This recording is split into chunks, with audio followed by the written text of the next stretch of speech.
Hey, everybody, welcome to Spill the Milk, your favorite breastfeeding podcast. My name's Nicki. I'm a registered nurse. More importantly, I'm a board certified lactation consultant with over 20 years' experience helping moms and babes breastfeed. Don't you feel like the good stuff, the stuff that you really need to know as a breastfeeding mom or a soon to be breastfeeding mom, somehow gets skipped over?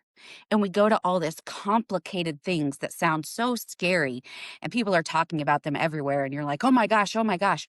What if you were told all the good stuff you needed to know? The basic stuff. What if you were taught some common principles about breastfeeding before you even started your journey? Or if you're new to your journey, what if someone told you, "Hey, you know what? That's kind of normal. I'm so sorry no one supported you through that. And I'm so sorry that no one told you this was just kind of part of the journey and you didn't expect it. And now, because you didn't expect it or know it, you think something's wrong." So, in this episode, we're going to discuss that. We're going to discuss all of that good stuff, that basic knowledge that I like to spread and talk about because you guys know I do real talk about breastfeeding. I'm very direct, but most of all, I care because I want to see you succeed. But without knowledge, success is very hard to reach. So let's get started today. I'm super excited. We're going to go over just some basic things, 7 or 8 things that I just think get skipped. And I'm going to tell you all about them today. So, first of all, breastfeeding is mentally hard. It's just mentally hard. It's draining. No one prepares you for that. Second thing, I don't want you timing a breastfeeding session. Third, you got to know what normal supply is. And you've got to know what that looks like from the very beginning until you hit that 4, 5, and 6 month mark. You also need to know, how do I know when my baby's full? How do I know when they're done? You got to know that. But a big one, there's no pumping to bring your milk. You don't need to do that. You don't need to do that. I'm going to tell you why. The other things you need to kind of try to figure out is your baby's just not going to sleep for long stretches. Breast milk is used very quickly in your baby's gut. And we're going to talk about all that stuff. Latch, oh my gosh, it's so awkward in the beginning. It is so awkward. Do you know why it's awkward? Because you've never done it before. That's why it's awkward. It's not awkward because it's wrong. It's awkward because it's new, right? And anything new feels different. So you need to give yourself time to adjust. And the very last point that I am going to drill into your head is feed on demand. Feed on demand. And then we're going to add some stuff to that. So let's get jumping in. I want to cover the mentally hard part first because I think that this is something that moms just aren't prepared for. And I think that if you don't know the kind of anxiety that's going to creep in, you're not going to have blocks of knowledge to help you get through it. So, breastfeeding is mentally hard. There's a physical aspect of breastfeeding that's hard, but that mental side of breastfeeding, these are the things that you're going to struggle with. And then I'm going to give you ways to overcome them. One of the biggest things that moms struggle with is you can't see that milk go in. You can't see it go in. And everyone wants to know, how much milk is your baby getting? And you want to know, how much milk is my baby taking? You want to know all those things. But because you're at breastfeeding, you're not going to know that. Now, if you're a pumping mom, that's different. You'll see it come out and you'll see it go in. But when we add pumping into this, now we've created a physically hard journey. It's more demanding than the at breastfeeding part. And because sometimes moms are comparing the beginning mental load that at breastfeeding can have on them with the, oh, I'm going to fix that. I'm going to fix that. I can't see it go in. And now I'm going to start pumping so I can see it come out. Now there's a physical thing we're adding. We're adding more work.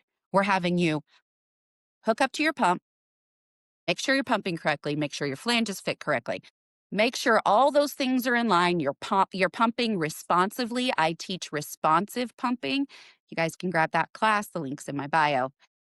But we have to make sure all those things are happening when you're pumping. And there's that physical demand now that you didn't have with the breastfeeding. Okay. And the physical demands of pumping and the variables that exist with pumping, that's the physical part of it. You got to wash your parts. You got to clean your parts. You got to pump on demand. You got to be ready on schedule. You got to do it no matter if your baby's crying and needs to be fed a bottle. So, all those aspects of breastfeeding are mentally and some physically hard.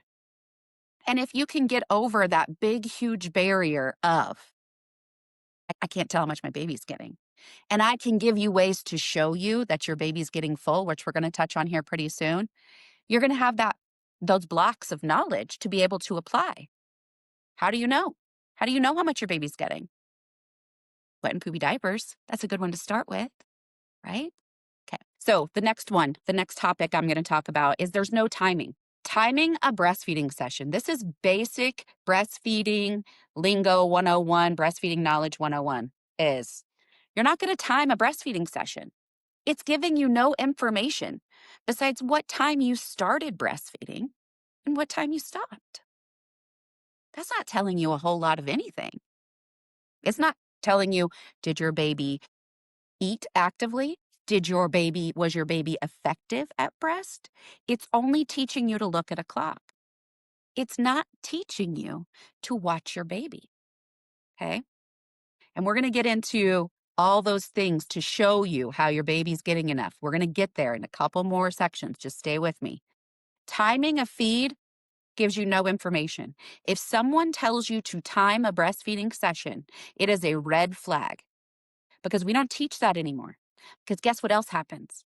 As your breastfeeding journey gets further and further along, your baby gets more effective and more efficient at removing milk. And that effectiveness and that efficiency leads to quicker, faster feeds. But if you're still training your brain and you've trained your brain to think 15 minutes equals full, and your baby doesn't feed for that long just because they're effective and they know how to do it, you think your baby's not getting enough milk. And it sets you up for failure in the future. Okay? So no timing a breastfeeding session. The only thing I want you to do is feed on demand. We're going to get there and I'm going to explain more of it. So let's also talk about normal supply because I think this one gets skipped a lot as well, a ton. And it really, really, really falls into play when we talk about pumping. And this is why, if you want to be a pumper, I want you to wait till around 4 weeks. Again, my responsive pumping class, go grab it. But how do you know how much supply you're supposed to have? Well, there's a great study out there that taught us a lot about exclusively at breast only fed babies from about the age of 4 weeks till 4 months. Those babies took anywhere between 19 and 30 ounces a day. And we know this because they were at breastfed only and pre and post feed weighs were done on them. That's a big difference, you guys. That's 11 ounces of difference from day one to the next day.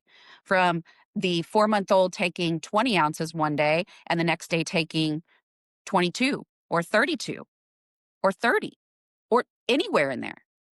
Because your baby is allowed to take from your breast. 4-week-old can take 19 one day and 28 the next because they're taking what they need because you're offering it at the very first signs of hunger. Normal supply is anywhere in that range. But what we do talk about a lot is when we get those pumping moms. Those pumping moms are also doom scrolling on social media, and they're seeing moms pump an astronomical amount of breast milk, and they think that that's normal. Well, I'm going to tell you why you think it's normal, because when you watch that for more than 10 seconds, another one's going to pop up, and another one's going to pop up, and you watch that one for 10 seconds. Now it becomes your normal, because that's all you're seeing. Here's what I'm here to tell you.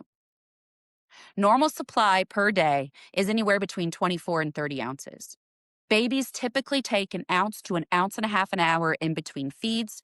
And what that equates to is if it's been 2 hours since the last feed, 2 to 3 ounces. And this doesn't increase as your baby gets older. The most magical thing that happens is the composition of your breast milk changes to fit your baby's needs. Not adding more, because breast milk is used in the gut in about an hour, no matter how much you give. So we don't feed more to make your baby go longer. we feed smaller quantities more frequently. So if you're pumping to replace a feed, and when I say replace a feed, what I mean is it's been at least 90 minutes since the last stimulation on your nipple. 90 minutes it takes your prolactin levels to go back up and really start pumping out good stuff. 90 minutes to replace a feed. It's been 90 minutes. We expect anywhere from 2 to 4 ounces. Total combined, that is 1 and 3, 2 and 1, 2 and 2, 1 and 2, however you get it. It's total combined 2 to 4 ounces. And people are going to say, do you mean both sides? Yes, I mean both sides total. That's what I mean. That is a normal, average, good, right amounter supply where you're like, man, this is great. But if you're pumping right after a feed, which I would never recommend, and if you do it, I wouldn't do it for a very, very many days in a row because you're going to get yourself in oversupply mode. And I've thrown that out. That was my last episode when I went over the freezer stash and my big concerns for that. Any amount after a feed, all that does is prove to you that you're never empty of milk because you aren't. And I know we say this saying, we say, empty breasts make more milk. You're never empty. You're never empty. We know that to be true. When your baby is stimulating your nipple and having a letdown and pulling out milk, your body is actively making milk to replace that milk. And it stays there for the next feed. That milk just sits there for the next feed. That's your baby's supply. Pumping any amount right after a feeding session just proves to you that you can never be empty. And that's where I want you to sit with that. All right, here's the big one. How do I know when my baby is done eating? Oh my gosh, this is the biggest, most confusing one I get. So I've developed something, and I've talked about this several times, but it's the three phases that your baby goes through during a breastfeeding session, and your baby needs to go through them in order for you to know they're full, okay? And then I'll throw in some of the confusion that happens after. The first phase is your baby is actively eating. You're hearing that suck, swallow, breathe, suck, swallow, breathe, suck, swallow, breathe. And it's noisy. And they're active and they're going to town and they're repetitive and there's repetitions of it. Here's what I want you to know. That doesn't happen when you have colostrum. When you have colostrum, it's very unorganized and we don't expect successive, repetitious suck, swallow, breathe processes. We don't. I don't want you to expect it. So please don't. 1, your colostrum is super thick. 2, your baby doesn't need very much at all, a teaspoon on day 1 to get a full feed. So continuous suckling isn't something I would necessarily look for. Once your milk comes in, you'll start seeing that repetition. So baby is actively eating. I call this the active eating phase of breastfeeding. Don't look at the clock, remember? Doesn't tell you anything. So your baby is going to actively eat. Just like you and I, when we're first hungry, we eat kind of rapidly. The second phase of an at breastfeeding session that will give you some knowledge that they're starting to get full is their questionable fullness, where they're starting to slow down on that repetitious of the suck, swallow, breathe, where they're starting to take more time in between feeds, right? In between those active feeding sessions. And they're not as repetitious as they were. And they're starting to give really long pauses. That's phase 2. That's them questioning, am I full? Being able to go back if they want to, but questionable fullness. Then comes phase 3. Phase 3 is so good because it happens a lot for those first, I would say 2, maybe 3 months. Baby really just kind of goes to sleep with some pulls, but not a lot. You're seeing more inactive sitting at the breast than you're seeing anything else. A few quiver sucks thrown in there. You guys, that's full. Your baby falls asleep. You saw phase 1, you saw phase 2, and you saw phase 3. Your baby falls asleep. Lift their sweet arm up off of your chest. Let it go. And when it flops back down, it's a full tank. Now, the older baby is not going to always go there, so I don't want you to expect it. Once your baby starts interacting with the world around them, they're not going to go there all the time. They're not going to always hit that third phase. But seeing phase 1 and phase 2 You'll see at 3, 4, 5, 6 months. Okay. Now, here's what else I want to tell you.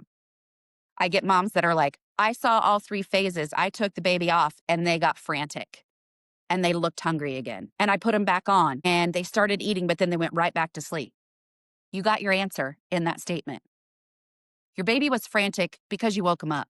But when you put them back to breast, they didn't go back to phase 1 or stay in it for very long or stay in it at all. They went directly to phase 2.5, which is almost 3. Right back to sleep they went. That's fine. What that meant was they were comfortable, they were likely sleeping on your breast, and you took some of that uncomfortability away from them. And when you did, it scared them. Or you did the patty burps that I call them the patty burps. You woke them up because you're patting them on the back. So they look frantic. Or you went to go set them down away from you. They don't like to be away from you. You put them back, guess what? Phase 1 doesn't stay for very long. They go directly to 2, almost 3, phase 3. You'll get your answer. Put them back. That's how you're going to tell if they're done. No clock on the wall is going to tell you that. But you get to watch your baby do it and start trusting that process. Another big topic is I've got to find time to pump. No, you do not. You do not have to pump to bring your milk. Did you hear me? You do not have to pump to bring your milk. It's a horrible idea. And anyone who gives you and tells you that, run away from them. I'm telling you this. Run away. Because any good lactation consultant knows that a baby to breast brings milk the best.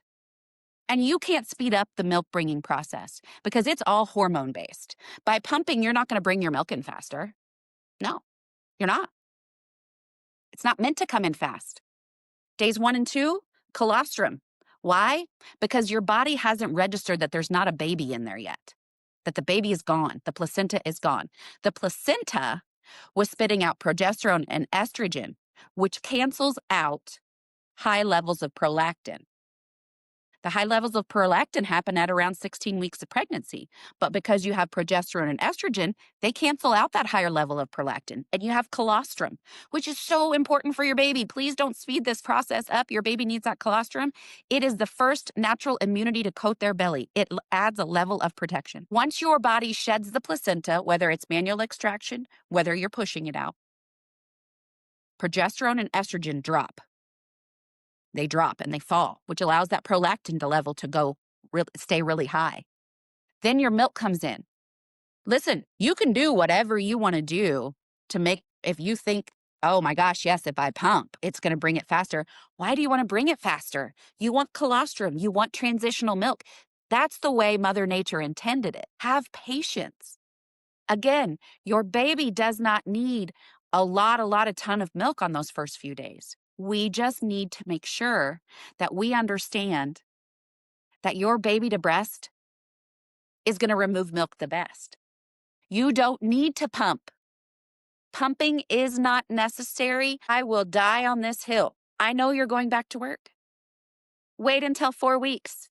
Then add 1 pumping session a day. Put all of that away. You'll have some in a freezer.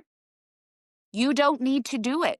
If you're uncomfortable and you're like, oh my gosh, I'm so uncomfortable, I can't get through this moment, we're not pumping to soften. We're just going to pump to move milk. We're just going to move some milk around. We're not going to pump to completely soften ourselves. We're going to let it ride. We're going to let it ride. 1/2 ounce if you're that uncomfortable. 1/2 ounce. We're not going to pump to soften. Oversupply is dangerous. I have a whole video on the freezer stash. Go check it out. It's the one before this. All right. The other thing people just really try to overcome is making their baby sleep a long time for longer sessions. Listen, breast milk is used in the gut in about an hour. Your baby is growing at 5 times the rate that they will in months 4 through 6, 6 through 12. If breast milk is processed in an hour, it's completely possible for your baby to not go much longer than that in between feeds. It's okay. You're giving them something pure. Let's compare it to spinach. Spinach, you don't ever really feel completely full. You're always going to the bathroom and you're always wanting to munch on more. That's breast milk. Very, very, very at the core, pure. No fillers, no additives. It's pure. It's human milk, human babies. That's what it's for. It's digested very quickly. Your newborn baby, your brand new baby, only truly wakes up to eat. And this is where the feeding on demand process comes in. You feed on demand every single time. And guess what? If your baby's 4 months old and you're like, oh, their hands are in their mouth, they look hungry, put them to breast. If they refuse and never go to phase 1 of eating, the answer was they're just playing with their hands. They can show me they're hungry. If your 2-week-old is starting to lick the air and look around and they're starting to wake up, I'm going to tell you this. A newborn baby, 6 to 8 weeks old, usually only wakes up to eat. They don't wake up to play. They don't do that. They eat, they sleep, they eat, they sleep, they eat, they sleep, they eat, they sleep, they eat, they sleep. 8 to 12 times a day or more. I love more because that just tells me you're offering and you're offering and you're offering. And that's where we want to be. We want to keep offering the breast. We want to feed on demand. Up until your baby gains birth weight, we don't want you going past that 3rd hour. So feed on demand, but by the 3rd hour until your baby regains birth weight. Once that baby regains birth weight, it's just feed on demand. Cluster feeding, normal. Cluster feeding does not mean you don't have milk.